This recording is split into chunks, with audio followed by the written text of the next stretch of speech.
Story के start में हम हमारे हीरो को देखते हैं। वो डंजन में होता है, उसके हाथ में शील्ड और टूटी हुई स्वॉर्ड होती है। वो बोलता है, मेरा नाम ये किंग है, मैं एक लेवल 0 एबिसिल स्कैवेंजर हूँ।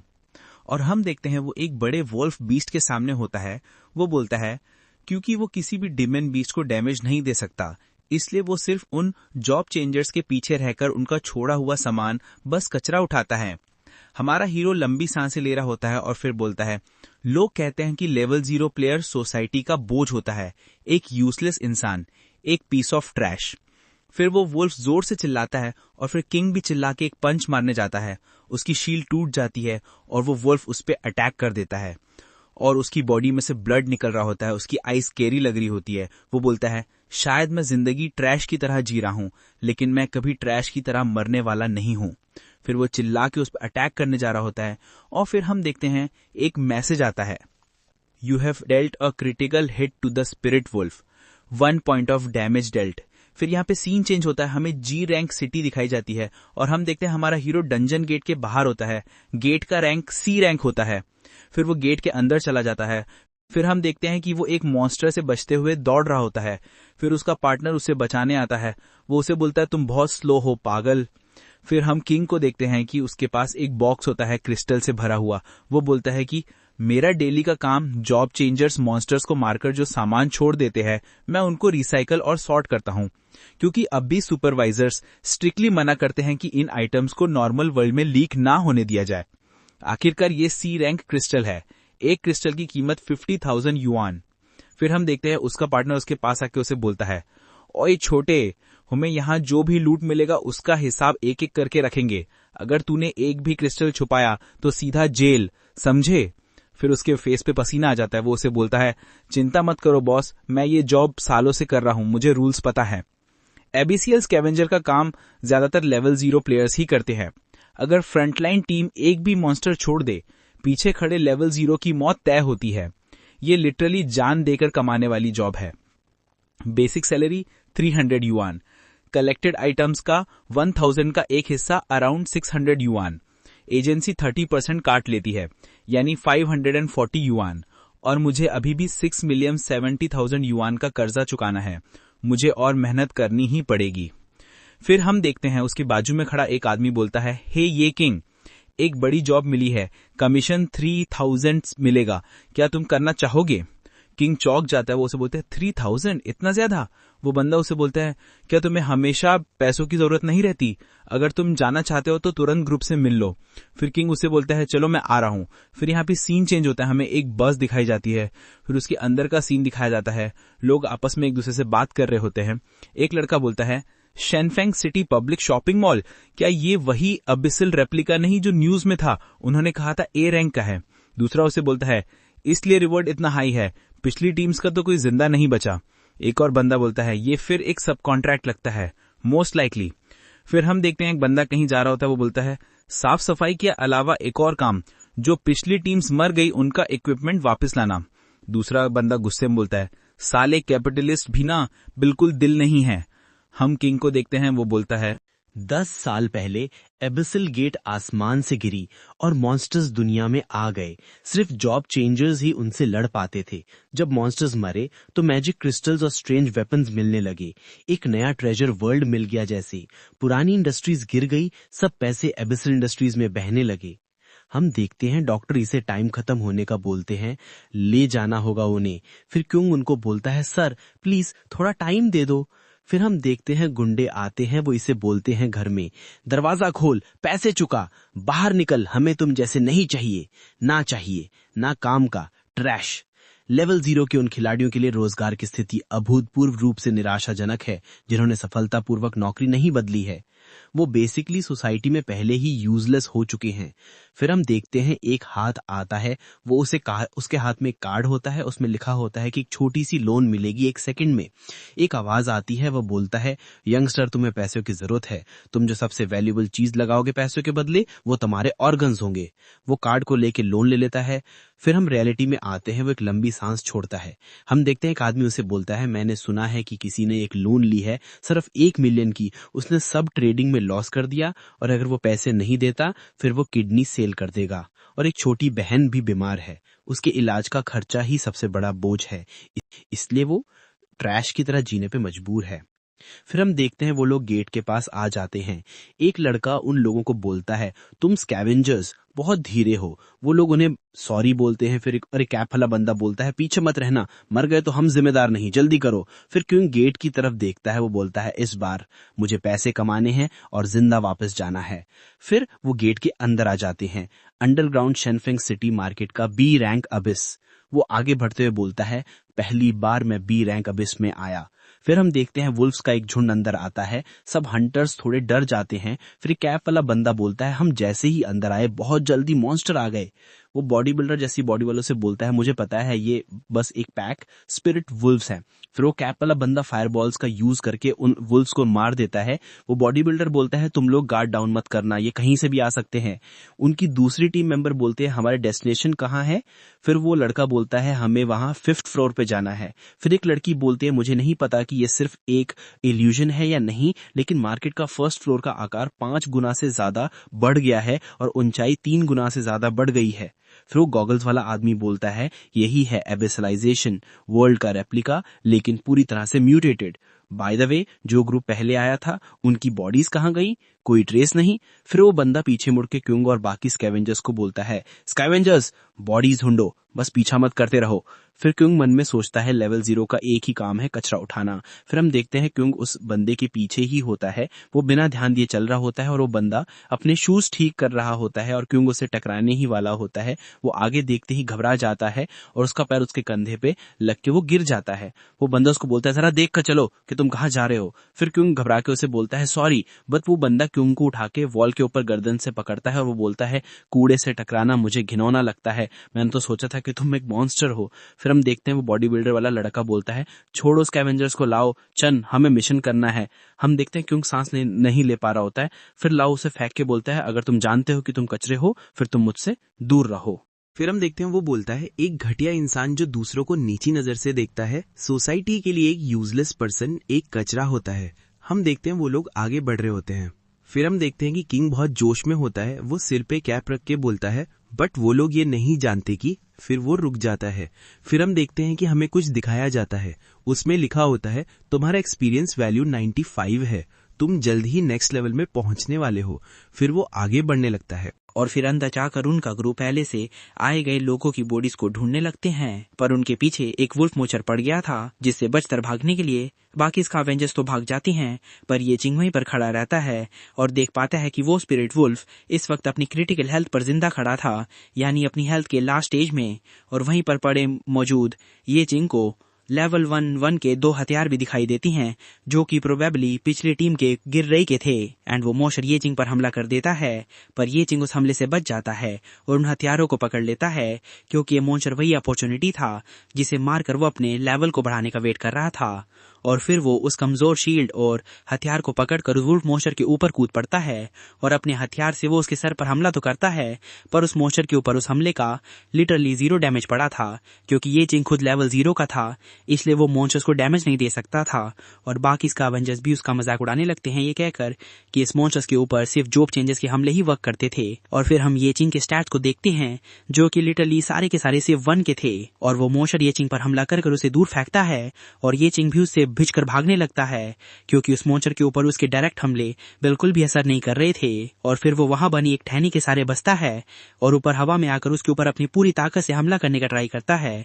और यहाँ एक तरफ हम जॉब चेंजर्स को देखते हैं, जो पहले से क्रिटिकल हेल्थ पर पहुंचे मोचर्स को मारकर उनके क्रिस्टल्स ले रहे थे।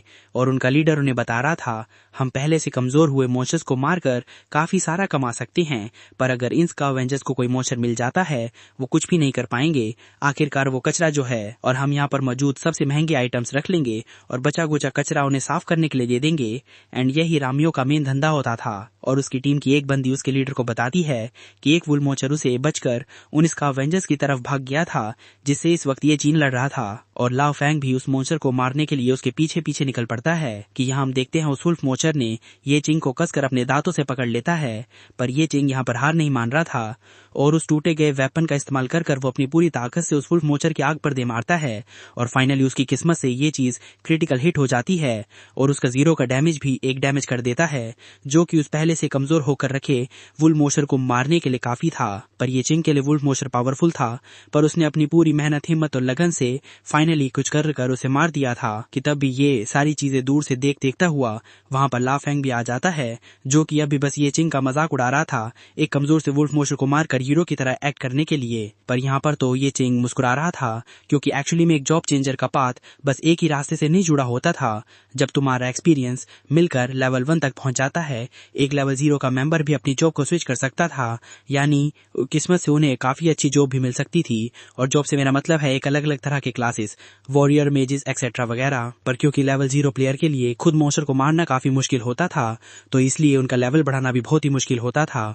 और ये चिंग ने इतनी साली काम करते वक्त हर एक बचे कुछ मॉन्स्टर पर लास्ट क्रिटिकल हिट कर एक कर अपने एक्सपीरियंस को बढ़ाया था और ऐसे ही कर वो 99 पर ही अटक चुका था।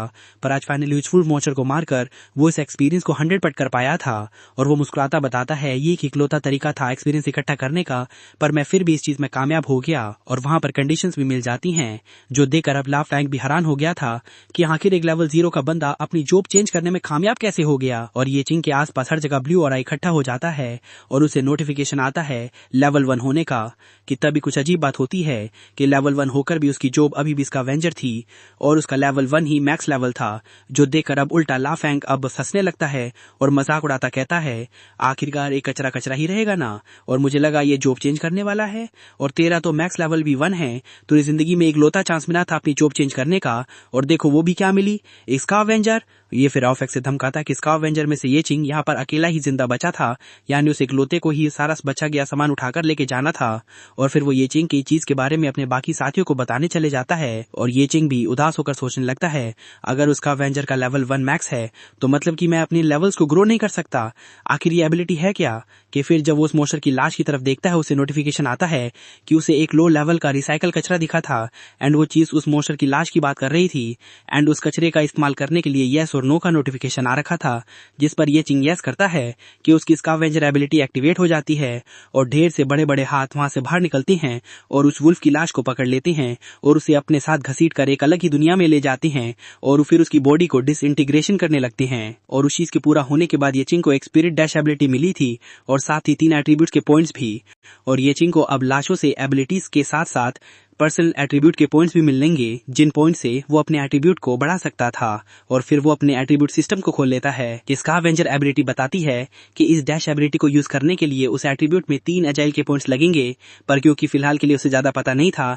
तो सबसे बेस्ट थी सभी को बराबर डालना, और फिर वो हिसाब से पॉइंट्स को बराबर ही बांट देता है। और हम उसके स्टैट्स पे देख पाते हैं कि अब उसके सारे ही एट्रीब्यूट्स 20-20 लेवल के थे।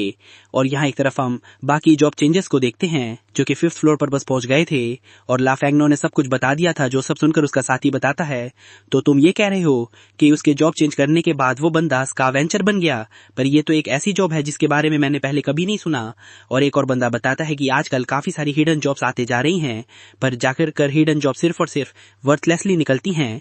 जिस पर दूसरा एक बताता है क्योंकि तुमने बताया कि इसका 1 लेवल ही मैक्स रैंक था तो वो कम से कम भी एक F रैंक जितना शक्तिशाली होगा, बस 0 लेवल के बंदे से थोड़ा सा शक्तिशाली, तो हम उसकी चिंता करने की कोई जरूरत नहीं, ना ही वो अभी भी बस एक कचरा है। एंड वो ये चिंग को भी बस कचरा समझकर वहां से चल पड़ती हैं, ये ना जानते हुए कि कचरा जल्दी उनका बनने वाला था। और जब वो 5th फ्लोर पर पहुंच जाते हैं हम वहां अंदर देखते हैं एक बड़ी सी पेड़ जैसी डाल जमीन के अंदर से निकल रही थी और लीडर को कुछ भी समझ नहीं आ रहा था कि आखिर ये माजरा था क्या।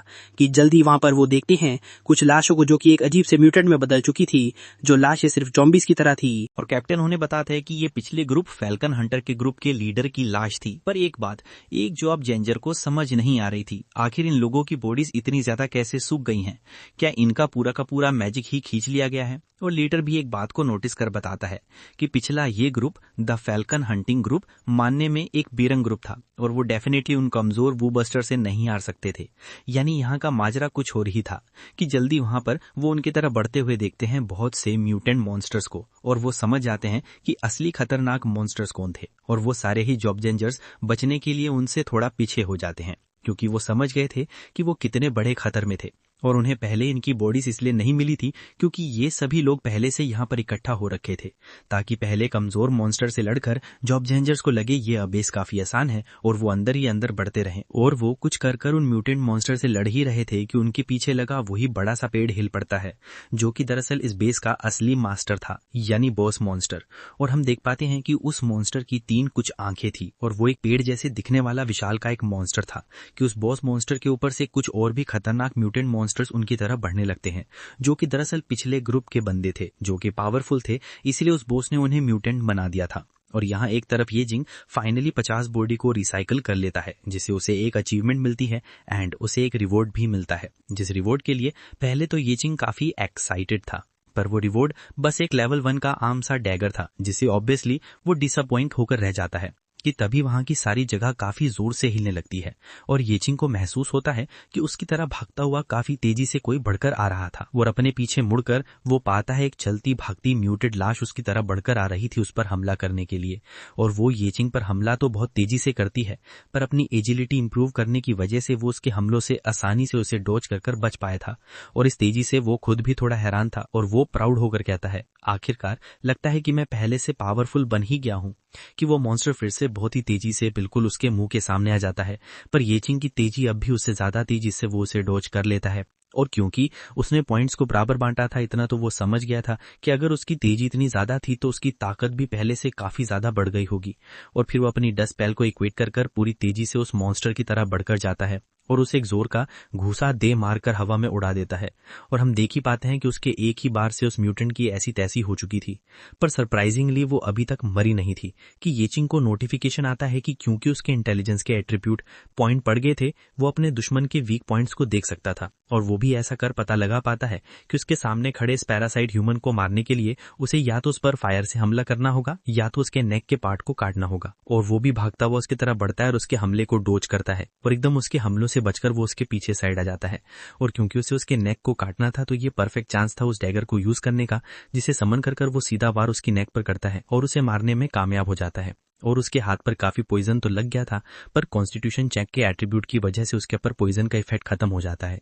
और वो खुश होकर कहता है, आखिरकार मैं कामयाब हो गया, ये मेरा पहला किल था जो मैंने खुद अपनी पूरी मेहनत से किया। और अब ये सब हो चुका था तो बारी थी उस पैरासाइट ह्यूमन को रिसाइकिल करने की, जो करने के बाद उसे एक और स्कल मिलती है जो थी टॉक्सिक एवोल्यूशन, जिसका काम था कि उसके ऊपर पॉइजन से किए गए हमले उल्टा असर करेंगे और उसे नुकसान पहुंचाने के बजाय उसे उल्टा बेनिफिट दे देंगे। और इस स्किल का इस्तेमाल करने के लिए 15 पॉइंट्स का कॉन्स्टिट्यूशन एट्रीब्यूट चाहिए था, यानी जहर भी अब उसके लिए टॉनिक बन जाएगा।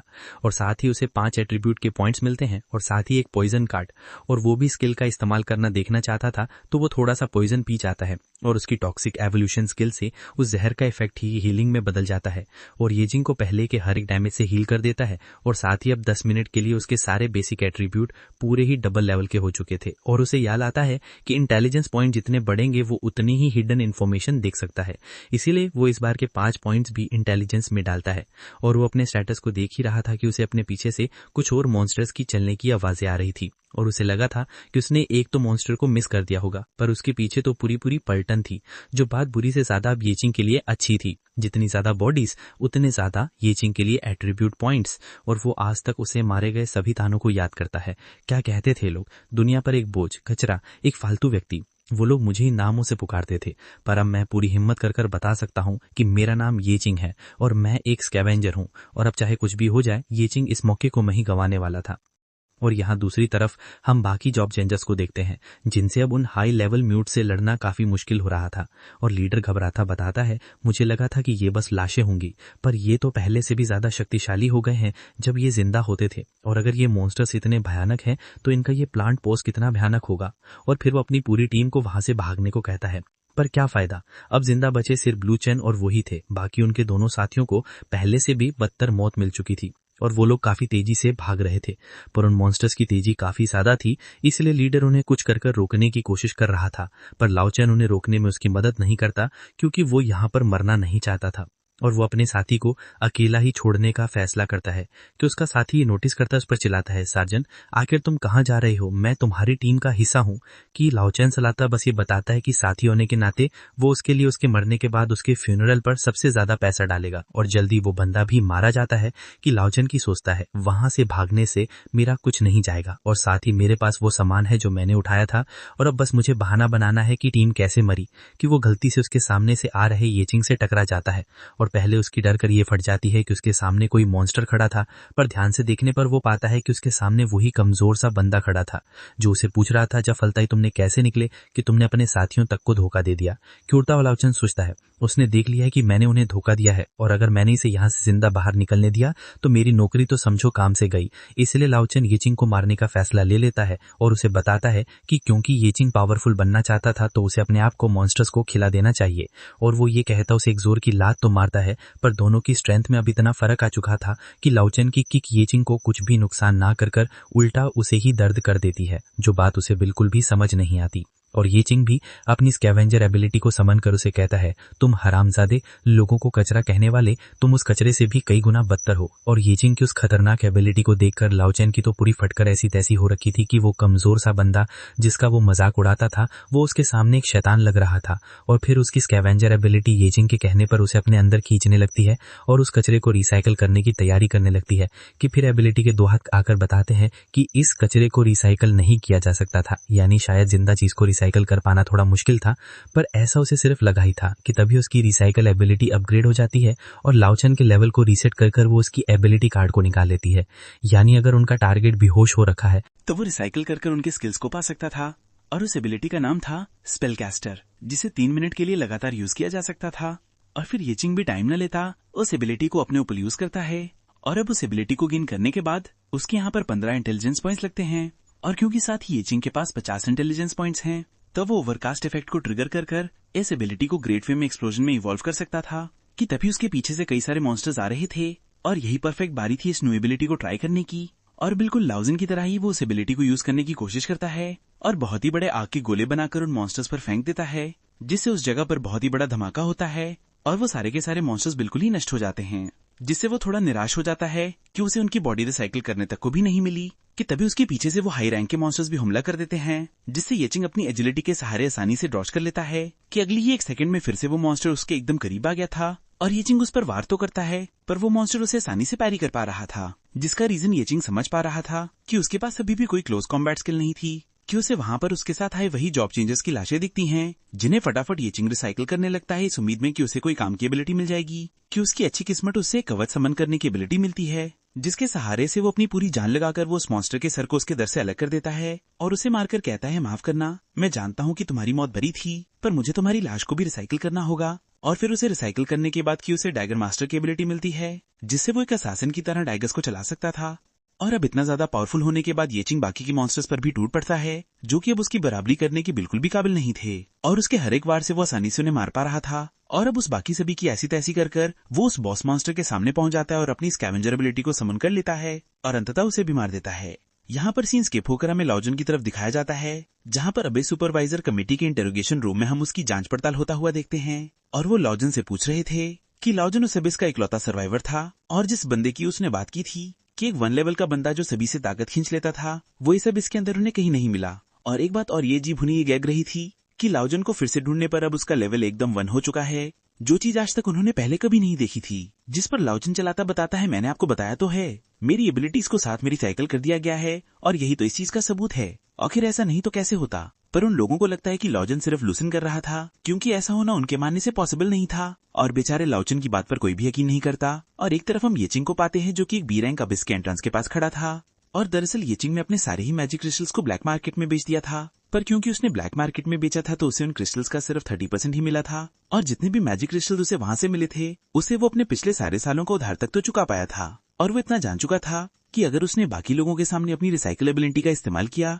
कि देर नहीं लगेगी कि उसे सुपरवाइजर्स को रिपोर्ट कर दिया जाएगा, और जब उन्हें पता चलेगा कि कैसा बंदा है जिसकी इतनी अजीब जॉब जाग चुकी थी, तो हो सकता है कि वो उसे बांधकर और पकड़कर उसके शरीर पर कई सालों तक रिसर्च करते रहें। इसलिए जब तक येचिंग फ्री था उसे ज्यादा से ज्यादा पावरफुल बनना पड़ेगा, और साथ ही जितने हो सके उतने पैसे कमाने होंगे। एंड ये रेड का लीडर सभी इकट्ठे हुए चॉप चेंजर्स को समझा रहा था, ये अब बेस जो भी प्रकट हुई है अभी भी अनजान है, तो मुझे उम्मीद है कि तुम सब जानते होगे कि आगे आने वाला कितना रिस्क है, परंतु इसी बात पर इसलिए इस बार का रिवॉर्ड भी डबल है। और जिन लोगों के पास जॉब चेंजर के लिए क्वालिफिकेशन है वो यहाँ मेरे पास आकर साइन अप कर लो। और हाँ, जान लो जो कि बी रैंक से ऊपर हैं वही सिर्फ क्वालिफाई करने के लायक हैं। कि तभी येचिंग उससे पूछता है क्या मेरे जैसा बंदा क्वालिफाई कर सकता है। मेरी जॉब है लेवल 1 का स्कैवेंजर। जो बात सुनकर वो बंदा जोर जोर से हंसने लगता है और येचिंग की बेइज्जती कराता है, उसे बाकी कचरा उठाने वालों के साथ खड़ा होने को कहता है। जो सुनकर येचिंग सोच रहा था अगर मैंने दिखाया कि मैं कमजोर हूँ तो ये मुझ पर ज्यादा ध्यान नहीं देंगे और मुझे ग्रुप के सबसे पीछे भी भेज दिया जाएगा, बस एक सपोर्टिंग रोल के तौर पर। और इसके साथ अगर मैं चुपचाप कॉप्सेस को कलेक्ट करता भी रहा और पीछे पीछे से उन्हें रिसाइकिल करता रहा तो कोई भी नोटिस नहीं कर पाएगा। ये मेरा आलसी और एक जीनियस प्लान है।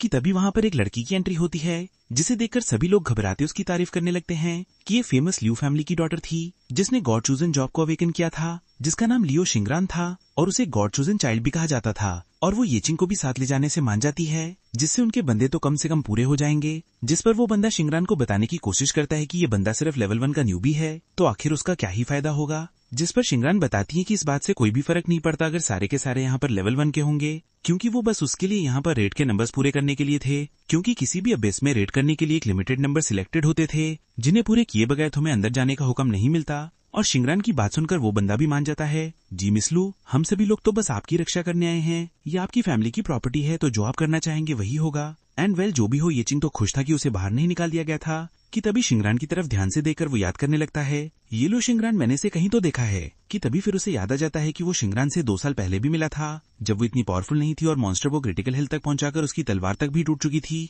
पर उसी रेड में उसके साथ येचिंग भी मौजूद था जो किसी तरह फाइनल हमला उस मॉन्स्टर पर कर क्रिटिकल हिट से उसे मार देता है। एंड ये तब की बात थी जब येचिंग सब कुछ कर हर बार क्रेट से एक्सपीरियंस इकट्ठा करता था। और ये चीज देखकर शिंगरान ने भी उससे पूछा था तुम तो वही कचरा उठाने वाले हो ना, तो आखिर तुम इन डीमन बीस्ट को कैसे मार रहे हो। कि तभी येचिंग वहाँ पर बहुत ही ज्यादा खुश हो जाता है क्योंकि उसकी जिंदगी का पहला एक्सपीरियंस पॉइंट था, यानी उसके पॉइंट एक्सपीरियंस इकट्ठे करने की यहीं से शुरुआत हुई थी। और ये चीज जानकर शिंगरान हैरान होती पूछती है मैंने बस इसके बारे में रूमर सुने थे पर क्या तुम सच में इस तरह से अपना एक्सपीरियंस इकट्ठा करने की कोशिश कर रहे हो, पर आखिर क्यों, तुम माले भी जा सकते हो। जिस पर येचिंग का आंसर बेशक पैसा था। आखिर तुम जानते ही क्या हो, तुम जॉब चेंजर्स लोगों को लगता है कि तुम इतने ज्यादा सुपीरियर हो तो आखिर तुम हम जैसे कमजोर लोगों की मुसीबतें कैसा समझोगे जब तुम हम लोगों को बस एक कचरा समझते हो। और तुम खुद बताओ, तुम अपने ग्रुप को छोड़कर अकेली यहाँ पर आई हो और तुम अकेली को देखकर इतने सारे डीमन बीस्ट ने तुम्हें घेर लिया, तो क्या तुम यहाँ पर अपनी जिंदगी गंवाने आई थी या फिर किसी चीज को प्रूव। जिस बात पर शिंगरान ने बताया था कि वो यहाँ पर आई थी शक्तिशाली बनने के लिए ताकि वो एक दिन जाकर उस जगह पर कब्जा कर पाए। और येचिंग को समझ नहीं आता वो किस जगह की बात कर रही थी।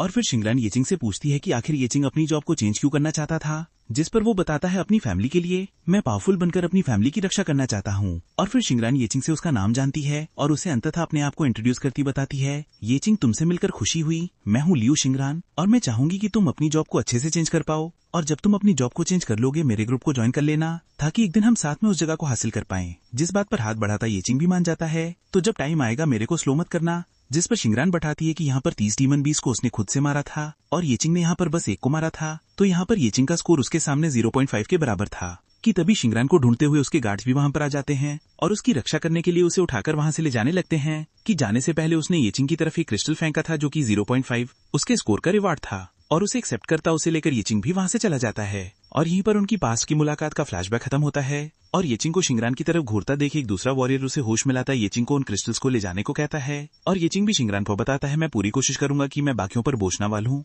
और इस बात पर भी उसका नॉर्मल सा रिप्लाई सुनकर इतना तो पता था कि वो येचिंग को अभी भी अच्छे से याद नहीं कर पाई थी। और फिर वो गिने चुने सभी लोग उस एंट्रेंस की तरफ पढ़ने लगते हैं और इस बार येचिंग पक्का होता कहता है इस बार तो मेहनत कर मैं काफी पैसे बनाकर वापस लौटूंगा। एंड पिछली बार भी उसने ऐसा ही कहा था बट इस बार उसके पास ये करने की ताकत भी थी और साथ ही साथ पिछली अबिस में लड़ने के बाद उसके पास सब एक शील्ड वॉरियर स्किल, एक असैसिन स्किल, बर्ड सकर की एबिलिटीज और सबसे बड़ी बात की उसने बॉस को मारकर उसकी एबिलिटी भी ले ली थी जो थी उस मैन ईटिंग प्लांट का सुपर रीजनरेशन, यानी अपने घावों को ठीक करने की शक्ति। और साथ ही साथ उसने अपने सारे ही एट्रीब्यूट को पूरी जगह में डिवाइड कर अच्छे से बांट दिया था और सभी के ही पॉइंट 100 में बराबर थे। और येचिंग देखना चाहता था कि एक नॉर्मल जॉब चेंजर कितने के लेवल का होता है और अपनी ऑब्जर्विंग स्किल को इस्तेमाल कर वो एक वॉरियर की तरफ देखता है जिसकी स्ट्रेंथ सिर्फ 12 पॉइंट्स की थी पर उसकी इंटेलिजेंस सिर्फ 1 पॉइंट की। और अगर एक नॉर्मल व्यक्ति की ताकत 1 पॉइंट के बराबर होती थी और एक वॉरियर की 12 पॉइंट्स के बराबर तो उसके सामने ये बंदा आम लोगों से 12 गुना ज्यादा शक्तिशाली हो गया था। और इसी तरह येचिंग का स्ट्रेंथ एट्रीब्यूट 100 पॉइंट्स का था, यानी आम लोगों से उसकी ताकत 100 गुना ज्यादा हो गई थी। कि तभी चलते चलते वो एक ट्रैप वाली दीवार से टकरा जाता है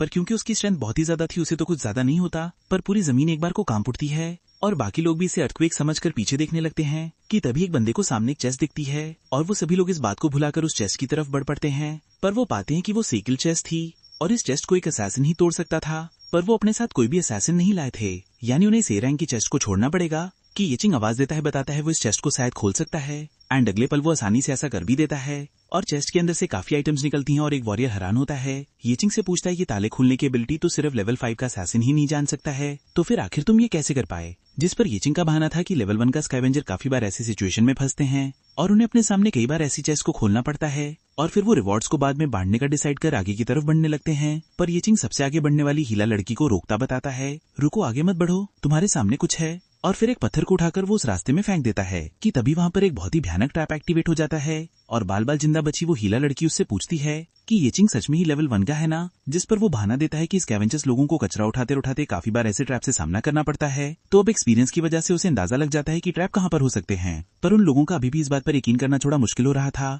और दरअसल ये चिंग की 100 पॉइंट्स की इंटेलिजेंस की ताकत थी। और फिर वही एक वॉरियर ये चिंग को एक गिफ्ट के तौर पर एक कार्ड दे देता है जो कि काम से लेवल 1 का हैमर था। और फिर वो लोग सब अब इसके लास्ट रूम में पहुंच जाते हैं जहाँ का स्ट्रक्चर काफी अजीब था और उस जगह पर कहीं भी मॉन्स्टर्स मौजूद नहीं थे और उन्हें नोटिफिकेशन आता है कि एक रिवॉर्ड रूम था जहाँ पर कोई भी मॉन्स्टर्स नहीं थे बल्कि सिर्फ ट्रेजर था और ये एक यूनिक टाइप की अबिस थी। और वहीं पर वो वॉरियर जाकर उस ब्लड के पास रखे वाले स्टोन टैबलेट को उठा लेता है, पर उसमें रिवॉर्ड जैसा कुछ भी नहीं था। कि तभी वहाँ पर काफी सारा खून फैलने लगता है और ब्लड ट्रायल के शुरू होने का नोटिफिकेशन आता है और वो समझ जाते हैं कि ये कोई रिवॉर्ड रूम नहीं था बल्कि एक ट्रैप था और उनके सामने कई सारे ब्लड नाइटमेयर्स मॉन्स्टर्स मौजूद हो जाते हैं और शिंगरन सभी को लड़ने के लिए तैयार करती है। और अब उन सभी ये जॉब चेंजर्स को उन ब्लड नाइटमेयर्स ने घेर लिया होता है और यीचिंग भी यहाँ पर लड़ने का डिसाइड कर एक रिंग डालकर फैसला लेता है कि वो इस जगह पर अपनी 25% ताकत का इस्तेमाल कर ही लड़ेगा। एंड दरअसल वो रिंग जो उसने डाली थी वो वीकनेस की रिंग थी जो उसे रिवॉर्ड में मिली थी, जिस रिंग से वो अपनी ताकत को अपनी सिलेक्ट की गई लिमिट पर रोक सकता था। और पहले तो वो उसे ये बकवास आइटम लगी थी, बट अब ये भी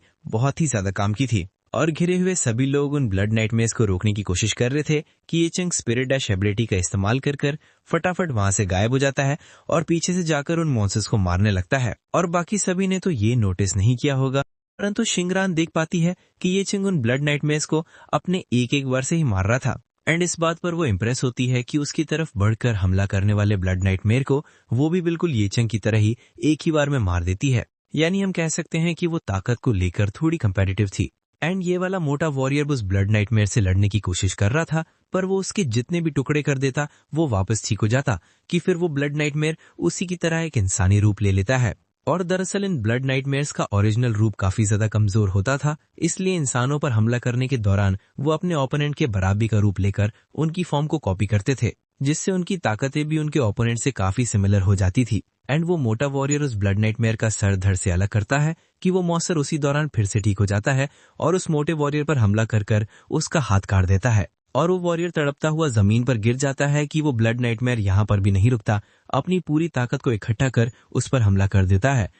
पर उससे पहले वो ब्लड नाइटमेयर उस वॉरियर को मार पाता, शिंगरान ने आकर पहले ही उस ब्लड नाइटमेयर को अपनी स्किल के बदौलत बर्फ में जका दिया था। और वो उस वॉरियर से पूछती है, आखिर तुम लोग किससे भी ज्यादा यूजलेस हो सकते हो, ये बस एक छोटा मोटा ब्लड नाइटमेयर है और तुम लोग अपने आप को बेइज्जत कर रहे हो, आखिर एक कचरा अंत तक कचरा ही रहता है। और फिर कोई अपनी एबिलिटी की ताकत से वो उस ब्लड नाइटमेयर को बर्फ बनाकर तोड़ देती है कि वहां पर रुकने का टाइम बिल्कुल नहीं था। एक और विशाल ब्लड नाइटमेयर उनकी तरफ हमला करने के लिए बढ़ रहा था और उस लड़की मेज को तो स्पेल कास्ट करने का टाइम तक नहीं मिल रहा था कि उस मेज लड़की से पहले शेंगशेंग अपने हाथ में एक कांच का गोला इकट्ठा करता है और अपने ग्रेट फ्लेम एक्सप्लोजन को उन मॉन्स्टर्स की तरफ फेंक देता है, जिससे वहां पर एक बहुत ही बड़ा धमाका होता है। और वो मेज हैरान थी कि ग्रेट फ्लेम एक्सप्लोजन असल में एक एस ग्रेड की स्पेल थी, तो आखिर एक लेवल 1 का प्लेयर इसे इस्तेमाल कैसे कर पा रहा था। कि उन ब्लड नाइटमेयर्स का यहीं पर अंत नहीं होता कि ये चिंग के सामने 2 और मॉन्स्टर्स आ ही थे कि वो जोर से धाड़ कर उन्हें अपनी शॉक वेव से 2 मिनट के लिए रोक देता है और इसी मौके का फायदा उठाकर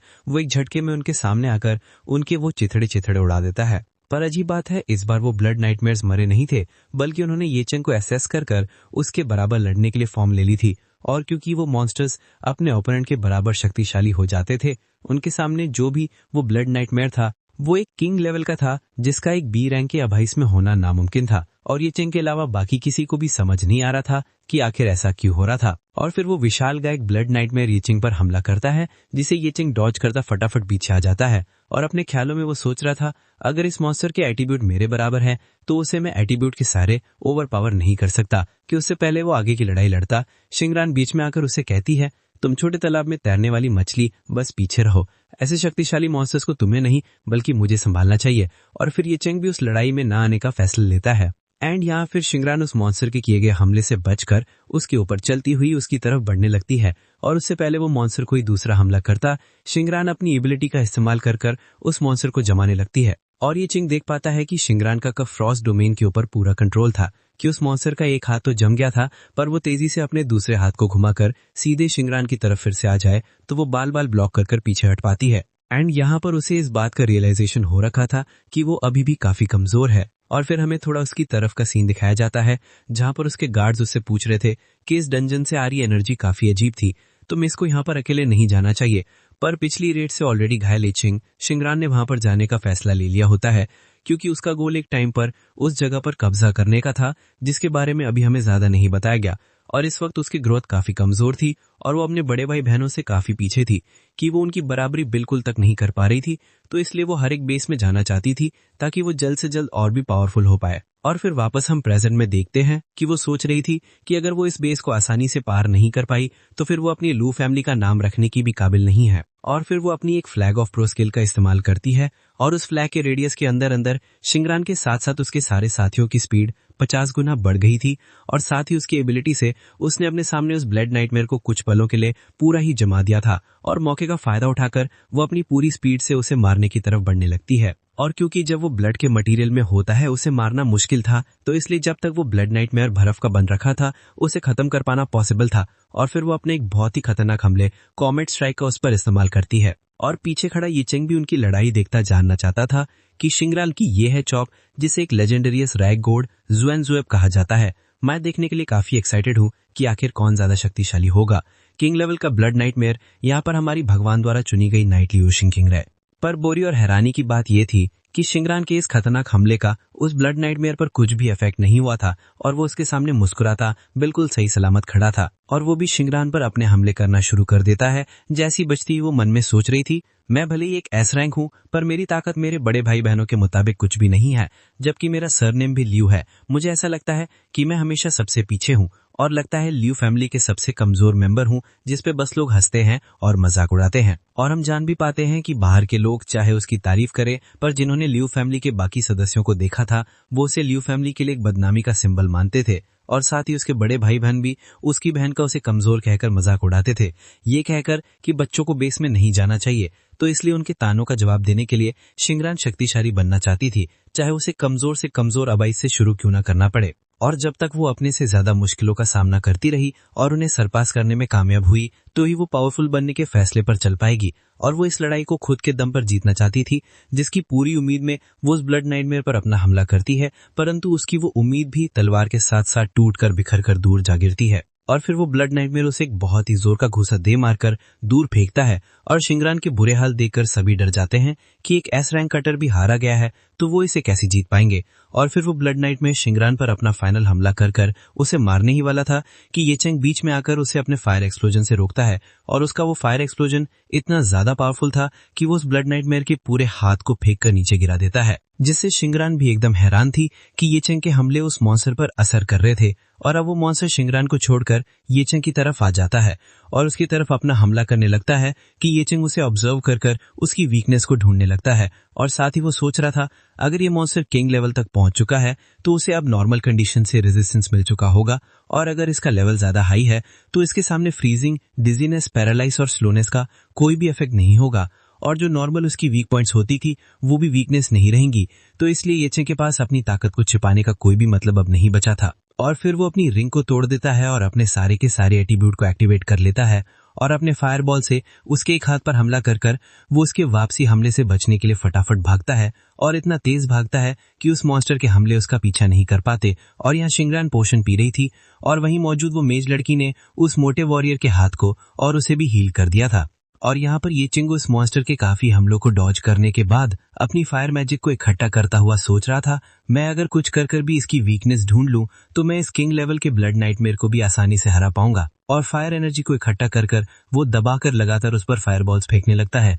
पर इस चीज का ज्यादा कोई भी फर्क नहीं था, क्योंकि जितनी मर्जी बार यीचिंग उसके बॉडी पार्ट्स को तबाह करता वो बस बार बार अपने आप को रीजनरेट कर लेता था और न ही उसे उस ब्लड नाइटमेयर की बॉडी के अंदर कोई वीकनेस मिल पाई थी। और उसे ऐसा भी लग रहा था कि जैसे मॉन्स्टर किसी चीज से रिमोट कंट्रोल हो रहा हो, कि फिर रिमोट कंट्रोल बात से उसे एक आइडिया लग जाता है और वो अपने बाकी साथियों को उस पत्थर की प्लेट को उसकी तरफ फेंकने को कहता है, क्योंकि जब उसे जगह से हटाया गया था ये ब्लड ट्रायल भी तभी शुरू हुआ था। और वो मोटा वॉरियर भी उस ब्लड प्लेट को ढूंढकर फटाफट उसकी तरफ भागकर उसे लात मारकर येचिंग की तरफ फेंक देता है। और येचिंग को नोटिफिकेशन आती है कि वो इंटेलिजेंस चेक में पास हो गया था और अब वो इन ब्लॉक्स पर लिखी गई एंशिएंट भाषा को भी पढ़ सकता था और इन पर लिखे गए कोड्स को भी समझ सकता था। और इस ब्लड नाइटमेयर को हराने के लिए भी येचिंग को बस इस ब्लॉक को रिकॉर्ड करना था कि उससे पहले येचिंग उस ब्लॉक को पकड़ता, हवा से उस ब्लड नाइटमेयर का हाथ आता है और उस ब्लेड को पकड़ लेता है और फिर वो ब्लड नाइटमेयर उस ब्लेड को पकड़कर खा लेता है और फिर अपने इनविंसिबल मोड में चला जाता है। और सभी को अजीब लग रहा था क्योंकि वो ब्लड नाइटमेयर बिल्कुल भी हिल नहीं रहा था, जिस पर येचिंग उन्हें बताता है हमसे बहुत बड़ी गलती हो गई है और अब इस गलती की वजह से ये इनविंसिबल मोड में चला गया है। कि इस बात को छोड़ते शिंगरान येचिंग से पूछती है कि ये क्या मैंने तुम्हें कहीं देखा? जब मैं यहाँ पर आई थी और तुमसे मिली थी मुझे तब से लग रहा है कि मैं तुम्हारे साथ कहीं तो मिली हूँ और तुम्हें अच्छे से जानती भी हूँ। पर येचिंग अब समझता है कि उसका एटीट्यूड उसके खिलाफ थोड़ा अलग सा क्यों था, क्योंकि उसने येचिंग को पहचाना ही नहीं था। और वो उसे याद करवाता है, बताता है तुम्हें याद नहीं मैं तुमसे 2 साल पहले बेस में मिला था, मैं वही स्कैवेंजर हूं जिसने तुम्हारा किल चुराया था और उस किल से मुझे मेरी जिंदगी का पहला एक्सपीरियंस पॉइंट मिला था। और अब शिंगरान को भी पूरा अच्छे से याद आ जाता है कि येचिंग वही 0.5 स्कोर वाला बंदा था और पहले तो इसे उसका नाम भी अच्छे से याद नहीं आ रहा था, पर येचिंग उसे याद करवा देता है। और फिर शिंगरान खुश होती उसे बताती है कि वो काफी खुश है कि येचिंग सक्सेसफुली अपनी जॉब को चेंज कर पाया, जिस पर वो भी बताता है हाँ बिल्कुल सही कहा तुमने, अपनी जॉब को चेंज कर अब मैं एक लेवल 1 का स्कैवेंजर हूँ। एंड शिंगरान यहाँ नोटिस करती है कि वो बंदा जो अपनी जान को बार बार एक पॉइंट के लिए रिस्क करता था, आज वो भी इतना ज्यादा पावरफुल हो चुका था, पर वो अभी भी कमजोर ही थी। कि येचिंग को समझ नहीं आता कि आखिर शिंगरान उसकी तरफ इतना क्यों घूर रही थी। और फिर वो फैसला लेती है लड़ने के लिए तैयार होकर उसे बताती है जोर से बोलने में थोड़ी शर्म तो आएगी, पर वो पत्थर का ब्लॉक अभी भी उस ब्लड नाइटमेयर की बॉडी के अंदर है और मेरा फ्रॉस्ट डोमेन के ऊपर कंट्रोल उसे थोड़ी देर के लिए जमा सकता है। तो येचिंग इस मौके का इस्तेमाल कर उस ब्लॉक की लोकेशन को ढूंढो, जिस पर येचिंग बताता है जैसा सोचा था फर्क नहीं पड़ता चाहे कोई भी क्यों ना हो, एक टाइम हमेशा आता है जब एक बंदा एक अकेले चैलेंज को खुद से पूरा नहीं कर पाता, तो इसे तुम अपने 0.5 का रिवॉर्ड समझ सकती हो। तो चलो अब साथ में काम कर इस मॉन्स्टर को धूल चटाए। और अग्री करती शिंगरान पिछली बार की तरह येचिंग को उसकी बराबरी कर पाने को कहती है। पीछे से उनकी टीम के बाकी बंदे भी आकर बताते हैं कि वो भी इस लड़ाई में उनका साथ देना चाहते थे, क्योंकि चाहे छोटी मोटी चीज ही क्यों ना हो वो अपने दम पर खुद लड़ना चाहते थे, जिस पर येचिंग भी अग्री करता है। एंड वो पूरी टीम इस बेस में पहली बार साथ में लड़ने वाली थी ताकि जैसे वो आए थे वैसे ही वो इस जगह से जिंदा वापस लौट पाए। और अभी भी उस ब्लड नाइटमेयर को चालू होने में 5 सेकंड्स पड़े थे और ये चिंग सभी को बताता है कि मॉन्स्टर चालू होते ही 30 सेकंड तक लगातार हर जगह पर तबाही मचाना चालू हो जाएगा और अगला ये आने वाला आधा मिनट उनका लास्ट चांस और इकलौती अपॉर्चुनिटी होगी इस मॉन्स्टर को कुछ कर हराने की और वापस अंदर जाने की। ये बात सुनकर वो मोटा वॉरियर भी एकदम मोटिवेट हो जाता है, जिससे से उसकी कैपेबिलिटी ट्रिगर हो जाती है और वहां पर सभी को स्पिरिट बूस्ट के साथ साथ उन सभी की थकान पूरी ही खत्म हो जाती है और उनकी मैजिक रिकवर होने की स्पीड बढ़ जाती है। जिस पर शिंगरान रियलाइज करती है कि जिस बंदे को उसने पहले ट्रैश बोला था वो भी चाहे थोड़ा तो सही बट अपनी ओर से उनके काम आ रहा था और फिर वो सभी सोल्जर्स को आगे बढ़ने का ऑर्डर देती है और वो मॉन्स्टर अपने जागते ही अपने सामने पाता है उस मोटे वॉरियर को जो कि चिल्ला चिल्लाकर उसे धमकियां दे रहा था और फिर वो गुस्से में अपनी टेंटेकल से उस पर हमले करने लगता है और शिंगरान उस मेज को उस मॉन्स्टर की नई आ रही टेंटेकल्स पर हमला करने को कहती है और स्कैवेंजर को कवर करने को भी। और वो मेज भी जिसने अपनी मैजिक एनर्जी को पहले ही इकट्ठा कर लेता उस मॉन्स्टर पर अपने मैजिकल हमले छोड़ देती है, जिससे उस मॉन्स्टर की नई आ रही टेंटेकल्स तबाह हो जाती है। और यहाँ येचिंग ने पहले उन्हें अपना प्लान बताया था कि जो वही पत्थर का ब्लॉक वो मॉन्स्टर खा गया था सिर्फ उसी के सहारे इस ट्रायल को खत्म किया जा सकता था और अगर गलती से वो फायरबॉल से उसे तोड़ देते तो ट्रायल कभी भी खत्म नहीं होगा। और बाकियों को नहीं पता था कि उन्हें उस ब्लॉक को कैसे वापस लाना था। येचिंग बताता है कि शायद वो उस ब्लॉक को उस मॉन्स्टर के शरीर से अपने हाथ से वापस निकाल सकता था या उसका प्लान था उस मॉन्स्टर के शरीर को चीरकर उस ब्लॉक को वापस लाना, लेकिन ऐसा करने के लिए उसे पहले सुरक्षित उस मॉन्स्टर के पास पहुंचना होगा और वो भी काफी तेजी से। और फिर शिंगरान के कहने पर उनके साथ आए आर्चर भी ऊपर लगे उन पत्थरों पर हमला करता है, जिस पर येचिंग क्लाइम कर उसके नजदीक जा पाए और यहाँ शिंगरान खुद उस ब्लड टाइट बट की निचली बॉडी को जमाने के लिए तैयार हो जाती है और येचिंग आगे आके भाग रहा था तो शिंगरान उसके पीछे पीछे आ रही थी और फिर येचिंग उस मॉन्स्टर के आ रहे टेंटेकल्स हमलों को काफी अच्छे से डॉज करता है। पर अगर उसे फिर भी थोड़े मोटे घाव लग भी जाते उसे हाल ही में मिली गई रीजेनरेशन एबिलिटी उसे उस मॉन्स्टर के हमलों से साथ ही साथ फटाफटी हील कर रही थी। और फिर उस मॉन्स्टर के नजदीक आकर शिंगरान भी अपने फ्रॉस्ट मेडी के ऊपर कंट्रोल को एक्टिवेट कर देती है, जिससे उस मॉन्स्टर का निचला हिस्सा पूरी तरह जम गया था और येचिंग को उसके चेस्ट के एरिया को टारगेट करना था जिसे चीरना सबसे आसान होगा। और भी तेज होने के लिए ये चेंग अपने बर्जक मोड को एक्टिवेट करता है, जो करने के लिए उसने पहले ही थोड़ा सा जहर पी लेता है। और फिर वो तेजी से हवा में आता उस मॉन्स्टर पर अपना लास्ट हमला करने के लिए बिल्कुल रेडी था कि उसकी बुरी किस्मत बर्फ में जमा भी वो मॉन्स्टर अपनी एक टेंटिकल को बाहर निकालकर ये चिंग की तरफ फेंकता है, जिससे बचकर अब ये चिंग उल्टा दूर गिरने लगता है। और वो गिरता हुआ बेचारा सोच रहा था कि पहली बार उसने जिंदगी में शो ऑफ करने की कोशिश की, बट अब वो भी आ जाकर नाकामयाब हो गई। बट अब वो पहले की तरह कमजोर नहीं था और अपने दिमाग का पूरा इस्तेमाल करता हुआ हवा में गिरता हुआ अपनी रिसाइकिल एबिलिटी को एक्टिवेट करता है। और उस एबिलिटी को ये चिंग को खुद को यानी अपने आप को ही रिसाइकिल करने को कहता है। और फिर जमीन से ढेरों हाथ बाहर आ जाते हैं और ये चिंग को पकड़ लेते हैं। और इन अजीब से हाथों को देखकर वो मॉन्स्टर और बाकी सभी लोग भी घबरा जाते हैं कि आखिर ये क्या चीज थी जो उस ब्लड नाइटमेयर से भी ज्यादा डरावनी थी। कि ये चिंग को पकड़ी हुई इसकी रिसाइकिल एबिलिटी उसे बताती है कि यह जैंग किसी जिंदा बंदे को रिसाइकिल नहीं कर सकता, जिसे रिसाइकिल में वो फेल हो जाता है। जो सुनकर खुश हो ये चिंग अपनी एबिलिटी को बताता है, अच्छा ऐसी बात है, तो अगर मैं रिसाइकिल नहीं हो सकता तो कृपया कर मुझे पटक कर फेंक दो। हाँ, मुझे उस मॉन्स्टर की तरफ अपनी पूरी ताकत से पटक कर फेंको। तो इस एपिसोड की शुरुआत में हम देख पाते हैं कि ये चिंग अपनी एबिलिटी से आदेश देता है कि उसे अपनी पूरी ताकत लगाकर उस ब्लड नाइटमेयर की तरफ फेंका जाए। उसकी एबिलिटी बिल्कुल वैसा ही करती है, उसे जोर से झटका देती है, ऊंचा उठाकर हवा में फेंकती है और ये चिंग तेजी से आगे बढ़ता हुआ सीधा उस ब्लड नाइटमेयर के दिल को चीर देता है। वो उसके शरीर से वो मार्बल प्लेट निकाल लेता है। फिर जमीन पर वापस उतरकर नाइटमेयर की लाश को गिराते हुए वो उस प्लेट पर लिखे हुए हिडन मीनिंग को पढ़ने लगता है। इसके तुरंत बाद सभी को नोटिफिकेशन आता है कि ब्लड ट्रायल कंप्लीट हो गया है, यानी उन्होंने ब्लड नाइटमेयर को हरा दिया है। सभी लोग और साथ ही शिंग रान भी एकदम शॉक होकर बोलती हैं कि इसका मतलब हम इसे मारने में कामयाब हो गए, हमने ये भयंकर लड़ाई सच में जीत ली। और फिर सभी बहुत खुश हो जाते हैं क्योंकि इस अचीवमेंट को पार करते ही सबका लेवल बढ़ने लगता है। शिंग रान और बाकी टीम के लेवल और स्टैट्स बढ़ते हैं। हम शिंग रान की स्टैट्स भी देखते हैं। स्ट्रेंथ 33, इंटेलिजेंस 38, लक 34 और बाकी सब 20 के आसपास, यानी वो अभी भी ये चिंग की आधी ताकत के भी बराबर नहीं थी। वहीं बेचारे ये चिंग को नोटिफिकेशन आता है कि उसकी जॉब पहले से मैक्स लेवल पर है, इसलिए वो लेवल अप नहीं कर सकता। तभी बॉस को मारने और ट्रायल पूरा करने का असली ट्रेजर भी सामने आ जाता है। खजाना खुलते ही ढेरों लूट बाहर निकलती है और सबको बराबर बांटकर मिल जाती है। ये चिंग के हाथ एक शानदार वेपन आता है जिसका अटैक 88 था, पर उसकी किस्मत खराब। उसे इस्तेमाल करने के लिए कम से कम लेवल 10 चाहिए था, जबकि उसका मैक्सिमम लेवल ही 1 था। ये देखकर वो लोने जैसा हो जाता है कि सामने गरम खाना रखा है और हाथ बंधे हुए हैं। इतना खतरनाक वेपन उसके लिए बेकार। लू शिंग रान उसके पास आती और बताती है कि ये चिंग इस ट्रायल में तुमने सबसे ज्यादा मेहनत की, तो तुम हमारे ग्रेटेस्ट कंट्रीब्यूटर हो, तो इसलिए लूट को तुम ही बांटो। ये चिंग मान जाता है और कहता है कि वो उसे एक जरूरी बात बताना चाहता है। शिंगरान उसे बात कहने को कहती है तो वो धीरे से बताता है, थोड़ा मुश्किल है, पर तुम्हारी फैमिली के पास पैसों की कमी तो नहीं है ना? अगर नहीं है तो क्या मैं ये आइटम्स तुम्हें बेच सकता हूं, वो भी अच्छे डिस्काउंट पर? क्या कहती हो, मैं तुम्हें 500 मैजिक क्रिस्टल का दामा देता हूं। शिंगरान मना नहीं करती और मान जाती है, पर असली प्रॉब्लम वो आगे बताता है। जब तुम बाहर जाओ तो प्लीज ऐसा दिखाना कि ये चिंग नाम का कोई बंदा यहां था ही नहीं और इस बेस को पार करने वाली तुम अकेली हो, ताकि किसी को शक ना हो। शिंगरान समझ नहीं पाती कि वो ऐसा क्यों चाहता है, पर फिर भी एग्री कर जाती है। ये चिंग कहता है, तुम लोग अभी बाहर निकल जाओ, मैं बाद में चुपके से निकल जाऊंगा। गेट के बाहर लू फैमिली के गार्ड्स इकट्ठे खड़े थे अपनी यंग मिस की सुरक्षा के लिए। हेड स्क्वाड को कांटेक्ट करो, रेस्क्यू टीम तैयार करो, लगता है यंग मिस खतरे में है। लेकिन तभी वो गेट से बाहर आते लोगों को देखते हैं जिन्हें लीड कर रही होती है शिंगरान। वो उन्हें बताती है कि चिंता की कोई बात नहीं, अंदर जाने की भी जरूरत नहीं, हमने पहले ही सारी समस्या फिक्स कर दी है।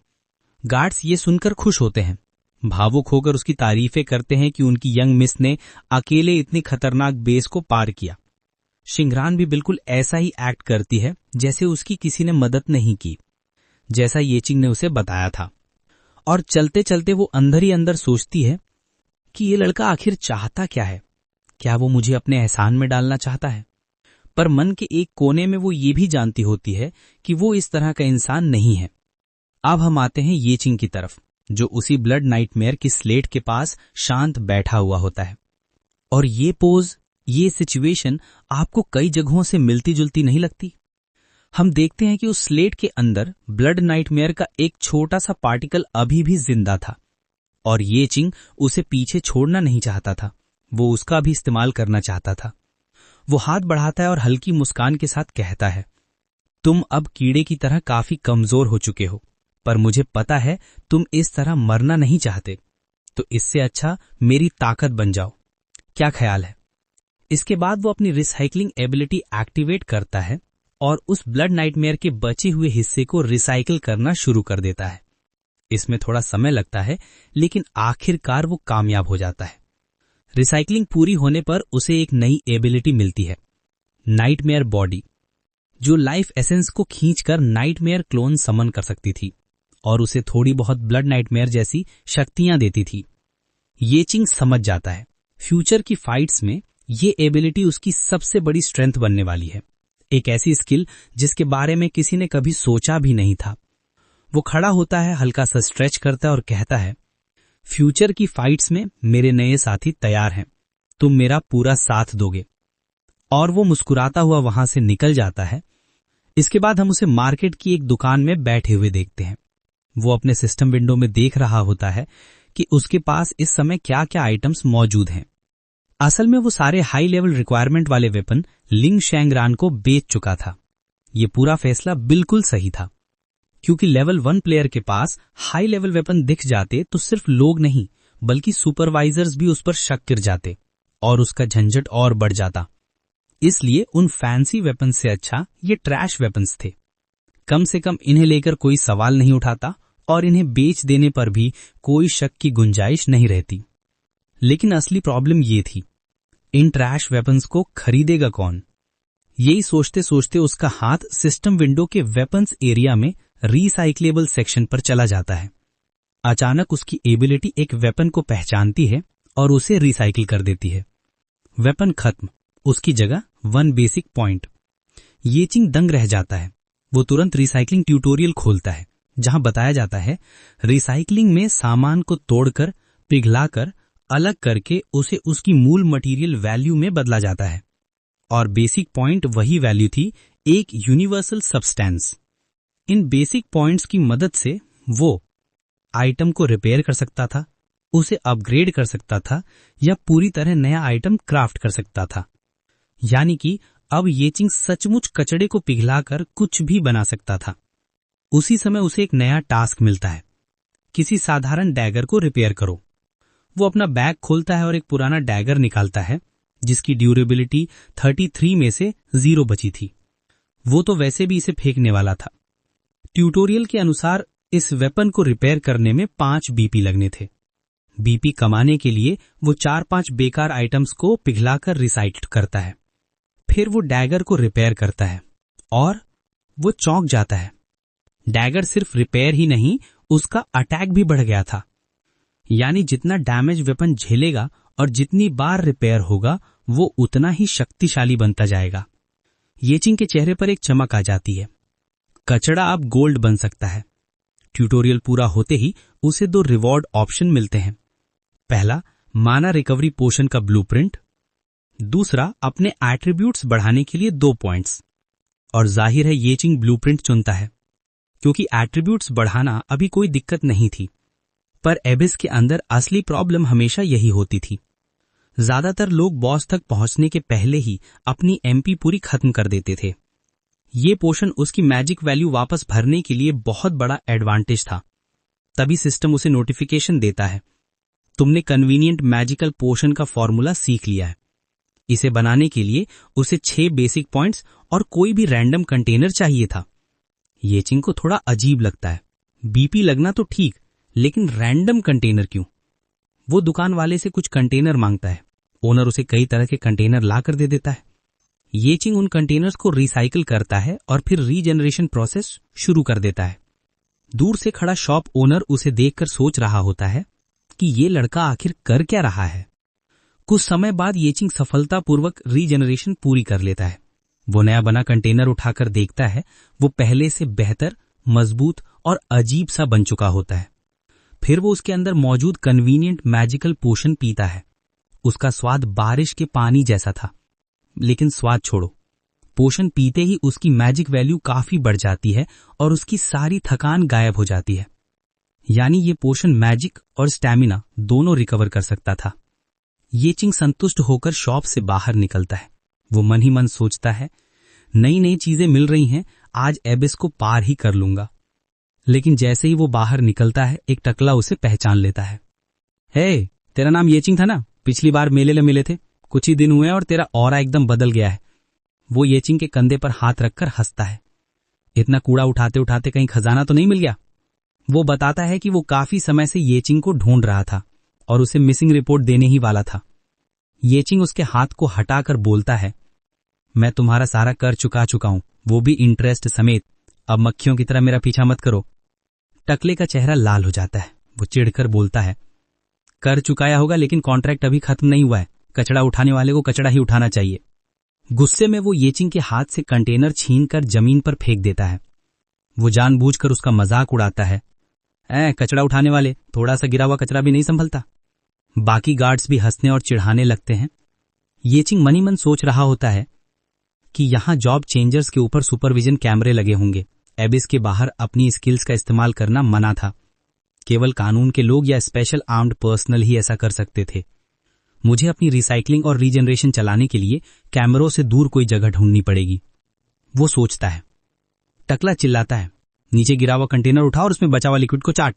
तू पहले भी कचरा उठाता था, ये भी उठा ले। येचिंग साफ मना कर देता है।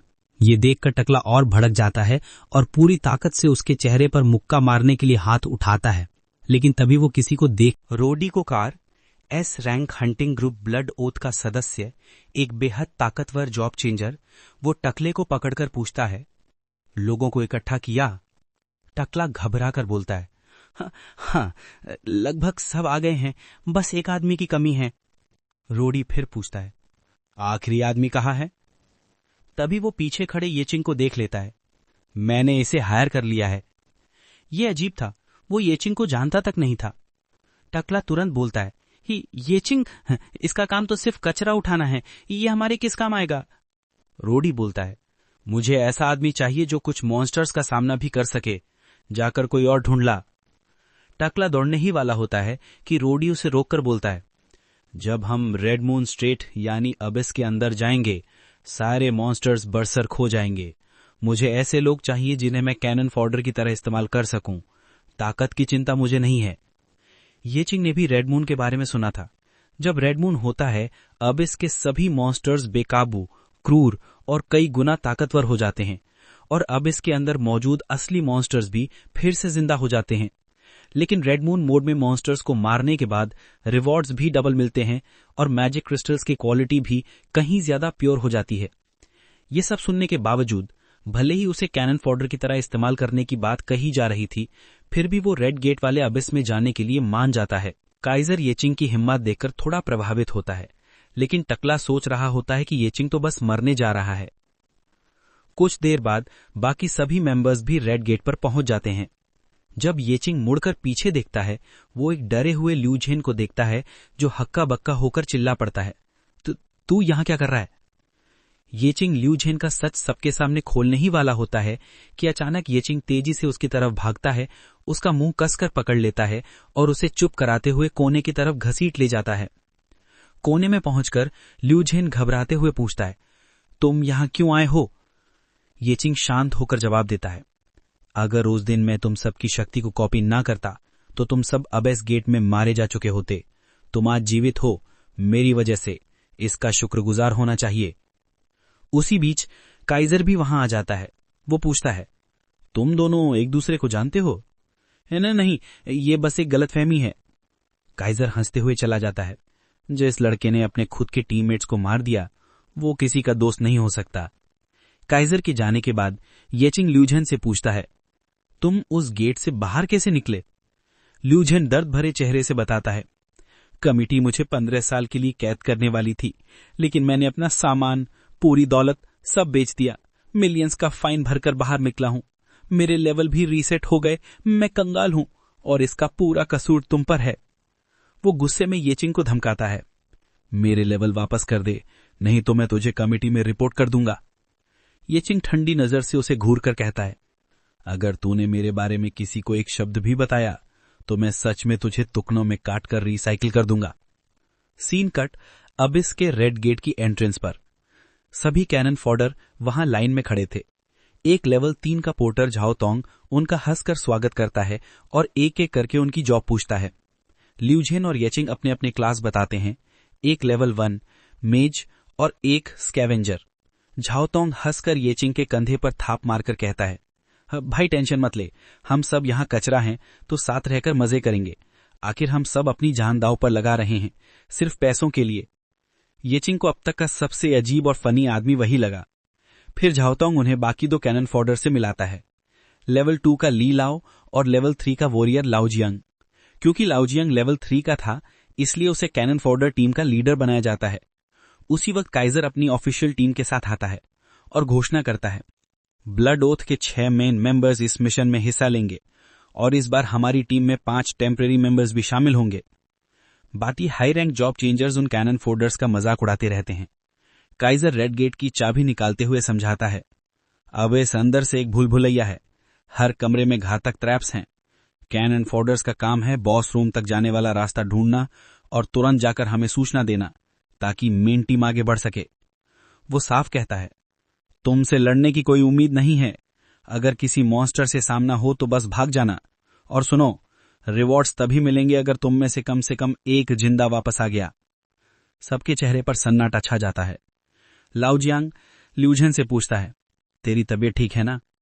ल्यूझेन उदास आवाज में कहता है, यहां तबीयत की बात मत कर, घर पर मेरी 4 बेटियां मेरा इंतजार कर रही हैं। लाओजियांग भी बताता है, मेरी पत्नी बहुत बीमार है, इसीलिए मुझे पैसे चाहिए, चाहे जान ही क्यों ना चली जाए। सब चुप हो जाते हैं और फिर गेट के अंदर कदम रखते हैं। कुछ देर बाद कैनन फॉडर्स नोटिस करते हैं, अब तक एक भी मॉन्स्टर नहीं मिला था, पर तापमान लगातार गिर रहा था, ठंड बढ़ती जा रही थी। झाओ तोंग आगे आगे चलता हुआ रास्ता दिखा रहा था, तभी उसका पैर एक ट्रैप पर पड़ जाता है। ऊपर से एक भारी एक्स ब्लेड गिरने वाली थी जो उसका सिर काट देती, लेकिन ठीक उसी पल येचिंग तेजी से एक पत्थर फेंककर ब्लेड को उसके राह से हटा देता है। झाओ तोंग को पता भी नहीं चलता कि वो अभी अभी मरने वाला था। येचिंग मनी मन सोचता है, ये इंसान अभी तक जिंदा कैसे बचा है? झाओ तोंग हंसकर बोलता है, मेरी किस्मत अच्छी है इसलिए बच गया। लेकिन येचिंग उसकी स्टैट्स देख चुका था, उसका लक सिर्फ एक था, वो भाग्यशाली नहीं बल्कि बेहद अनलकी था। आगे बढ़ते ही उसका पैर फिर एक ट्रैप पर पड़ जाता है। ऊपर से जाल गिरता है जिसमें कई हिलते डुलते ककून लटके हुए थे। अचानक वो ककून फट जाते हैं और उनमें से दर्जनों डेमोनिक स्पाइडर्स यानी लेवल 5 के बाहर निकल आते हैं। सभी स्पाइडर्स झाओ तोंग के पीछे दौड़ पड़ते हैं। झाओ तोंग चीखते हुए भागने लगता है। ल्यूझेन उन पर फायर मैजिक चलाता है, लेकिन उसका हमला एलीट मॉन्स्टर्स पर कोई खास असर नहीं करता। तभी लेवल 3 का वॉरियर लाओजियांग आगे बढ़ जाता है। येचिंग भी पूरी स्पीड से आगे बढ़ता है और तभी एक स्पाइडर मॉन्स्टर झपट कर उसके पैर पर काट लेता है। लेकिन क्योंकि उस मॉन्स्टर का लेवल बहुत कम था, उसके काटने से येचिंग को 0 डैमेज होता है। येचिंग हल्के से पैर हिलाता है और स्पाइडर का सिर जमीन पर लुढ़क जाता है। ये देखकर लाजिन ताना मारता है, इतना एटीट्यूड किस बात का, ये स्किल तो इसने बस चोरी की है। इसके बाद येचिंग उस स्पाइडर की लाश को स्कैन करता है और रिसाइकिल कर देता है। रिसाइकिल सफल होने पर उसे मिलता है 1 एट्रीब्यूट पॉइंट और एक एबिलिटी कार्ड क्वेंचिंग पॉइजन। इस स्किल के एक्टिव होते ही अब उसके हथियार से होने वाला हर अटैक दुश्मन को जहर देगा, हथियार का 60% एक्स्ट्रा डैमेज करेगा और अगर हिट क्रिटिकल हुआ तो डैमेज 20% से ऊपर तक बढ़ जाएगा। ये स्किल ब्लेड टाइप और वैम्पायर टाइप कैटेगरी में आती थी। अब सिस्टम एक नया फीचर भी बताता है। येचिंग सिर्फ लाशें रिसाइकिल करके ही नहीं, बल्कि कई कार्ड्स को एक साथ फ्यूज करके एक नया और ज्यादा ताकतवर कार्ड भी बना सकता था। इन कार्ड्स का इस्तेमाल पपेट्स को अपग्रेड करने में भी किया जा सकता था। उधर आगे एक लेवल 3 का वॉरियर फंस चुका था और मदद मांग रहा था। येचिंग सोचता है कि ये अच्छा मौका है क्वेंचिंग पॉइजन स्किल को टेस्ट करने का, क्योंकि उसका डैगर अब पूरी तरह जहरीला हो चुका था। दूसरी ओर टोंग जान बचाकर भाग रहा था। वो टीम का सबसे हाई लेवल मेंबर था, लेकिन उसमें लड़ने की स्किल नहीं थी, सिर्फ एक बफ देने की क्षमता थी और उसे बफ एक्टिव करने के लिए अजीब अजीब से गाने गाने पड़ते थे। ये चिंग को समझ नहीं आता कि टोंग मॉन्स्टर्स को गाना क्यों सुना रहा है, लेकिन तभी सिस्टम मैसेज आता है। उसने बफ देने में गलती कर दी थी और टीम को बफ करने की जगह उसने सीधे मॉन्स्टर्स को ही बफ कर दिया था। अब स्पाइडर मॉन्स्टर्स और भी मजबूत हो गए थे और तेजी से हमला करने के लिए आगे बढ़ रहे थे। एक स्पाइडर टोंग को पकड़ने ही वाला था कि तभी ये चिंग बिजली की गति से आता है और एक ही बार में उस मॉन्स्टर को टुकड़ों में काट देता है। बाकी मॉन्स्टर्स भी बहुत ताकतवर हो गए थे और टीम पर टूट पड़ने वाले थे। लेवल 3 का वॉरियर रिट्रीट का आदेश देता है, लेकिन मॉन्स्टर्स बहुत करीब आ चुके थे।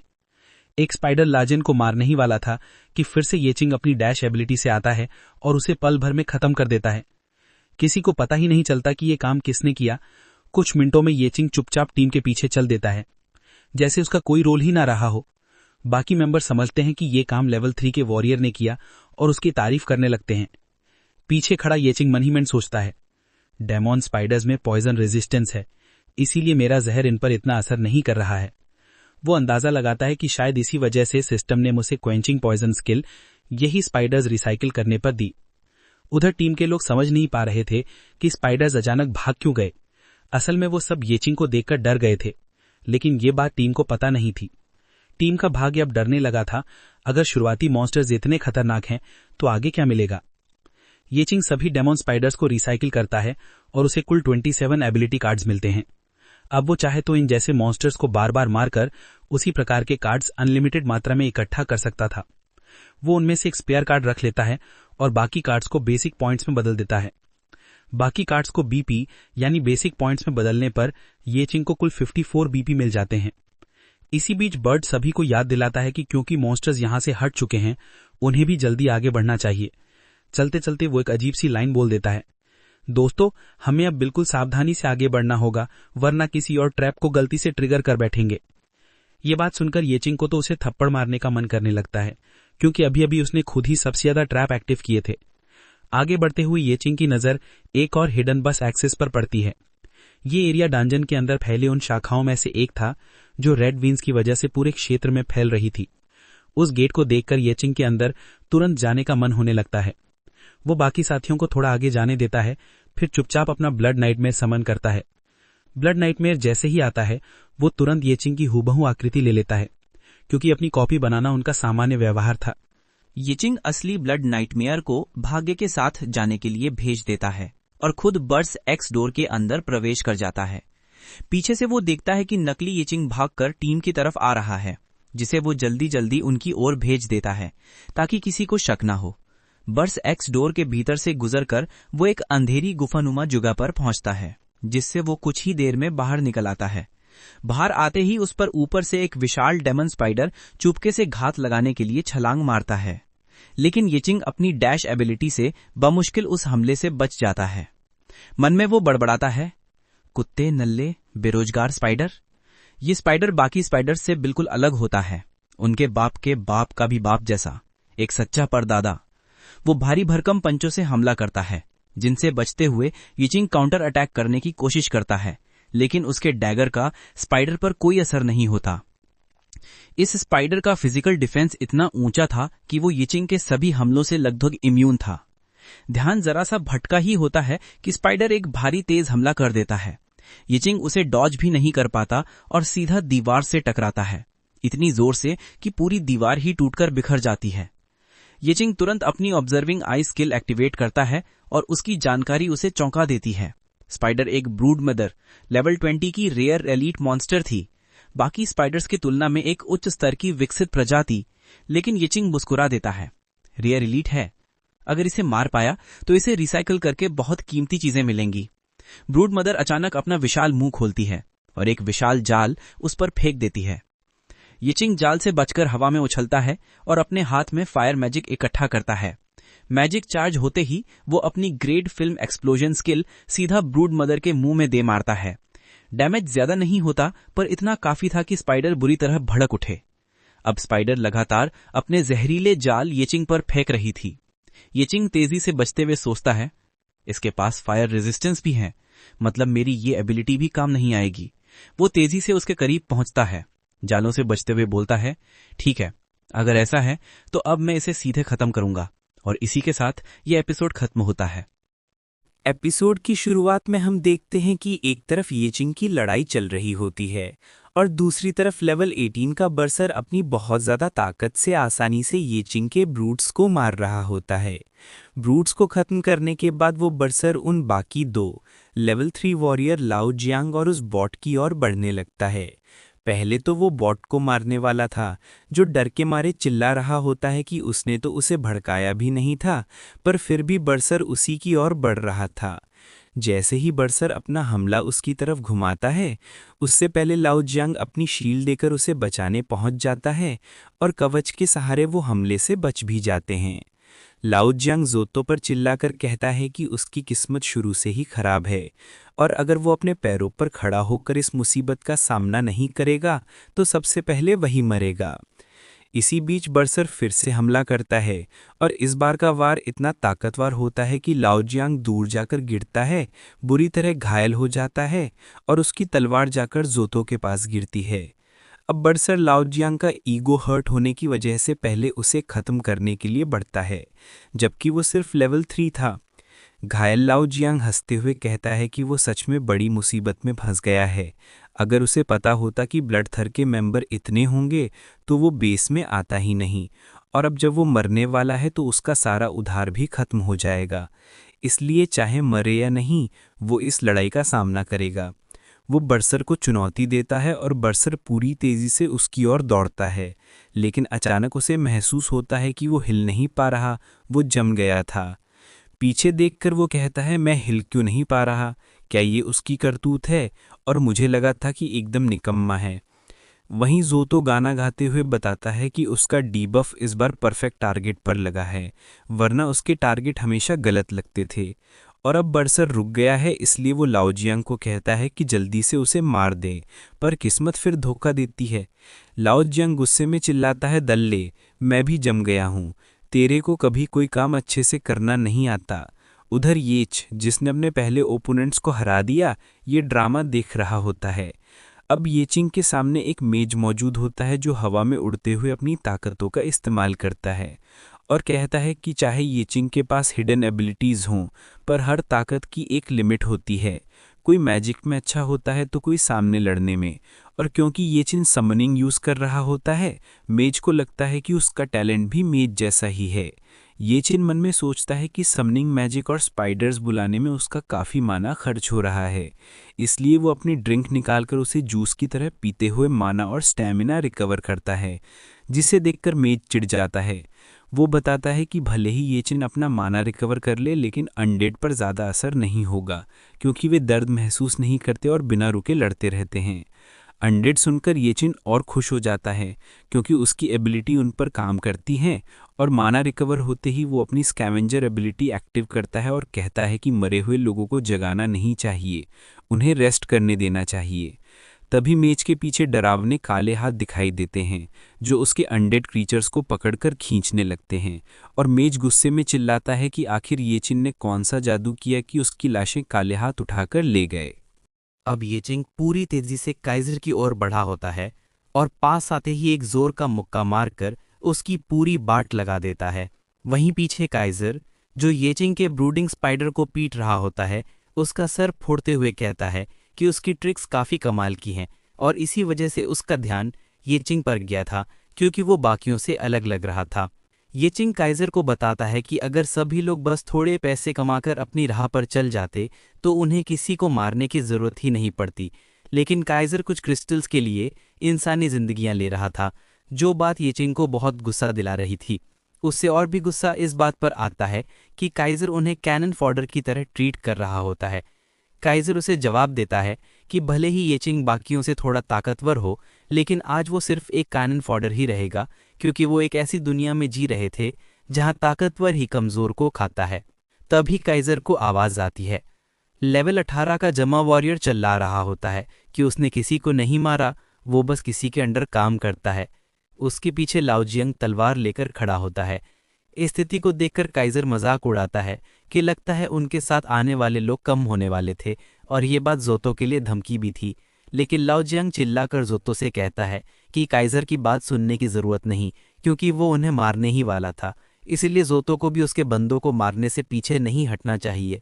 डर के मारे कांपते हुए जोतो कहता है कि वो सिर्फ एक सपोर्ट है जिसने आज तक कोई मॉन्स्टर नहीं मारा, तो वो इंसान कैसे मारे।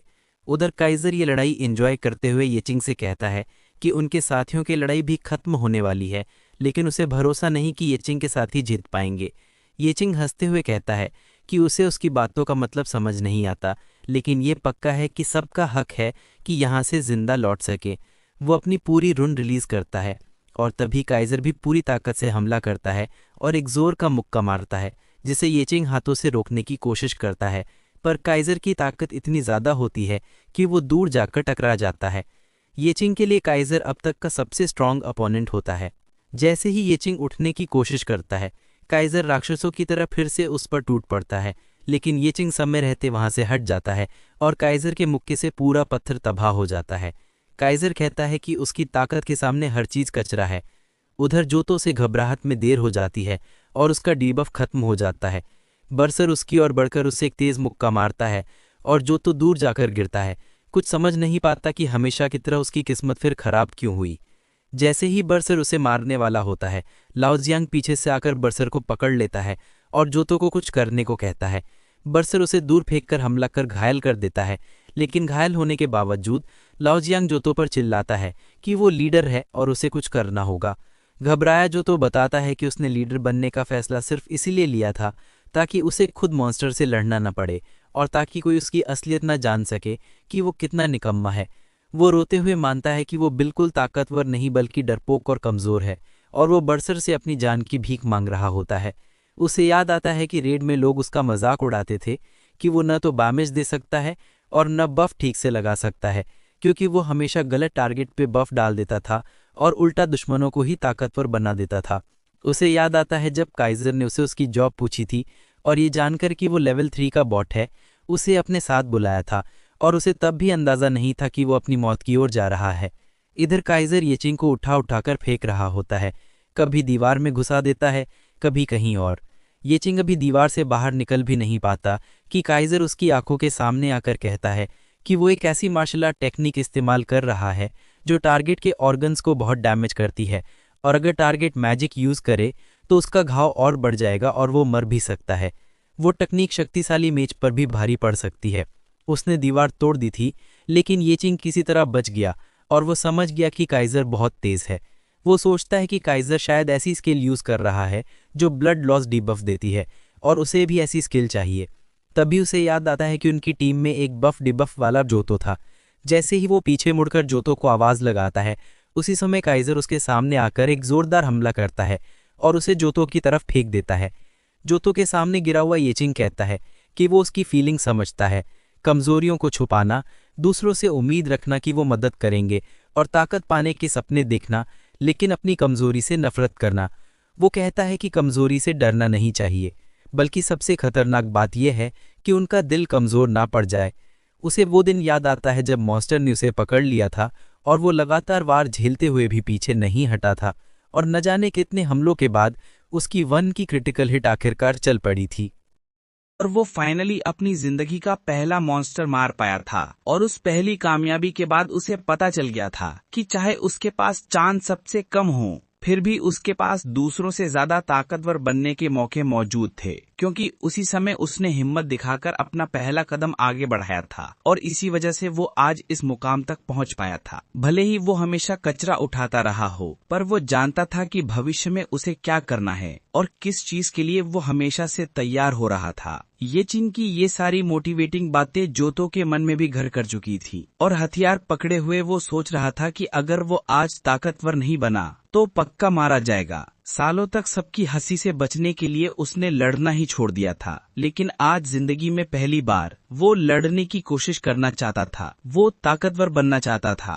और बाकी लोगों से बेहतर होना चाहता था। उधर बरसर को ये सारी बातें बकवास लग रही थी, क्योंकि एक लेवल 3 का सपोर्ट उसके लेवल 17 के आर्मर कोड के सामने क्या कर सकता है। वो तंग का मजाक उड़ाते हुए कहता है कि वो बस खड़ा रहेगा और देखेगा कि जोतो उसे कैसे डैमेज करता है। तभी जोतो अपना पकड़ा हुआ हथियार फेंक देता है जैसे वो उसके काम का ही ना हो, और फिर अपना गाना गाने वाला मैजिकल माइक समन कर लेता है। वो माइक उठाकर बफ देने के लिए पूरी तरह रेडी था और इस बार उसने पूरी हिम्मत से अपने बफ का इस्तेमाल किया, जिसे महसूस करते ही बर्सर और कैसर दोनों हैरान रह गए, क्योंकि कुछ न कुछ तो बहुत ताकतवर हुआ था। येचिंग, जिसे जोतो का बफ लगा था, मुस्कुराकर कैसर को बताता है कि अब सबकी वाट लगने वाली है, क्योंकि उसे दुनिया का सबसे बेस्ट सपोर्ट मिल गया है। जोतो के बफ से उसका डैमेज, डिफेंस, स्पीड और रेजिस्टेंस सब 15% बढ़ चुका था। अब पहले से ज्यादा ताकतवर बना येचिंग अपने ब्लड नाइटमेयर का इस्तेमाल करता है, जो चुपके से बर्सर के पीछे पहुंचकर उसका रूप लेकर उसकी पूरी बॉडी को टेंटिकल से जकड़ लेता है, जिससे बर्सर सिर्फ मदद के लिए चिल्ला ही पाता है। जो तो साफ देख पा रहा था कि कैसे येचिंग बिना खुद इवॉल्व हुए ही लेवल 10 के बर्सर को संभाल चुका था, और अब खुद कैसर को भी संभाल रहा था, जो अपनी पूरी ताकत से घूंसे मार रहा था। कुछ छोटे घाव लग भी जाते थे, लेकिन येचिंग की एबिलिटी की वजह से वे जल्दी ठीक हो रहे थे। फिर येचिंग अपनी बर्ड्स मेट पल्टन गर्ड स्किल का इस्तेमाल करता है, जिससे उसे बफ और डीबफ दोनों मिलते हैं। वो कैसर के हमलों से बचते हुए आखिर एक तेज वार कर पाता है, और कैसर हैरान रह जाता है कि उसका ताकतवर आर्मर भी इस वार के सामने टिक नहीं पाया। येचिंग को पता था कि उसकी स्प्लैटरिंग गर्ड स्किल, जो डिफेंस को इग्नोर करती थी, बेहद काम आएगी, लेकिन डीबफ के कारण वो जल्दी खून खो रहा था। इसीलिए लड़ाई को जितना जल्दी खत्म करे उतना बेहतर था। वो फिर से पूरी स्पीड में आगे बढ़ता है और किल पल्टन गर का इस्तेमाल करता है, पर इस बार कैसर बच जाता है और अपने 20 साल के अनुभव का घमंड दिखाते हुए कहता है कि वो किसी बच्चे से नहीं हार सकता। वो फिर येचिंग को एक जोरदार घुसा मारता है और बताता है कि जहाँ सिर्फ ताकत होती है, वहाँ कोई मार्शल आर्ट या स्किल काम नहीं आती। पर येचिंग हार नहीं मानता और उसके मुक्के का जवाब अपने मुक्के से देता है, लेकिन कैसर का मुक्का बहुत भारी साबित होता है। कैसर चिल्लाकर कहता है कि उसे स्किल जैसी चीजें पसंद नहीं, इसलिए उसने अपने सारे पॉइंट सिर्फ डिस्ट्रक्टिव ताकत में डाले हैं। उसका एक मुक्का ही किसी को खत्म कर सकता है। येचिंग दूर जाकर गिरता है, पर फिर भी उठ जाता है, जिसे देखकर कैसर हैरान था कि बार बार उठकर उसे क्या मिल रहा है। वो कहता है कि वो उसे एक अच्छी मौत देना चाहता है, पर येचिंग खुद एक बुरी मौत लेने आ रहा है। बार बार की बकवास सुनकर तंग आकर येचिंग अपने सारे 176 एफपी पॉइंट एक ही बार में ताकत में डाल देता है और उसका शरीर पूरी तरह बदल जाता है। ताकत हद से ज्यादा बढ़ जाती है, मसल मास बदल जाता है और वो पहले से कहीं ज्यादा मजबूत महसूस करता है। कैसर इसे बेवकूफी समझते हुए फिर तेजी से उस पर बढ़ता है, पर येचिंग सोच रहा था कि भले ही उसे मार्शल आर्ट का अनुभव नहीं, पर उसके 300 टोटल स्ट्रेंथ पॉइंट एक ही मुक्के में उसका काम तमाम कर देंगे। दोनों अपने मुक्के भिड़ाते हैं, पर इस बार उल्टा होता है। येचिंग का मुक्का कैसर के हाथों को चीर देता है और कैसर बहुत दूर जाकर दीवार में जा टकराता है। उसकी उंगलियां टूट चुकी थीं। येचिंग फटाफट उसके ऊपर चढ़ता है और एक और जोरदार मुक्का मारकर उसे दीवार में धंसा देता है और कहता है कि अब उसके पास शौक होने का समय नहीं, क्योंकि उसे लड़ाई जल्दी खत्म करनी है और साथ ही उससे कैनन फॉडर्स की नई टीम में स्वागत करना चाहिए। इतनी मार खाने के बाद कैसर को 8 साल पुराना अपना पास्ट याद आता है, जब वो भी कैनन फॉडर्स की टीम में था और सिर्फ दूसरों के हथियार साफ करवाने के लिए रखा जाता था। उसे कहा जाता था कि वो आधिकारिक सदस्य तभी बनेगा जब खुद को साबित करेगा, पर उन्हें लगता था कि वो पूरी जिंदगी बस एक फालतू कैनन फॉडर ही रहेगा। फिर एक दिन एक विशाल जायंट मॉन्स्टर से लड़ाई के दौरान उसने हिम्मत करके उस पर एक घूंसा मारा और मॉन्स्टर थोड़ा पीछे गिरा, जिससे उसे लगा कि वो इतना भी कमजोर नहीं है, लेकिन अगले ही पल मॉन्स्टर ने उसे एक बार में लगभग मार ही दिया था। उसे लैब ले जाया गया, जहां पता चला कि उसकी कई हड्डियां टूट चुकी हैं, दिल के पास घाव है, किडनी लीवर भी खराब हैं, लेकिन उसे बचाने का एक तरीका था। अब बेजल टेक्नोलॉजी इंसानों में मॉन्स्टर सेल्स डाल सकती थी और उसका डीएनए एक ऐसे मॉन्स्टर से मैच करता था जिसके सेल्स मौजूद थे। अच्छी खबर, वो बच सकता था। बुरी खबर, वो आधा इंसान आधा मॉन्स्टर बन जाएगा। शायद इसी वजह से वो आज इतना ताकतवर था। सो गाइज, इसी के साथ ये एपिसोड खत्म होता है। लाइक, शेयर और सब्सक्राइब करना मत भूलना। नेक्स्ट एपिसोड जल्दी आएगा। बाय।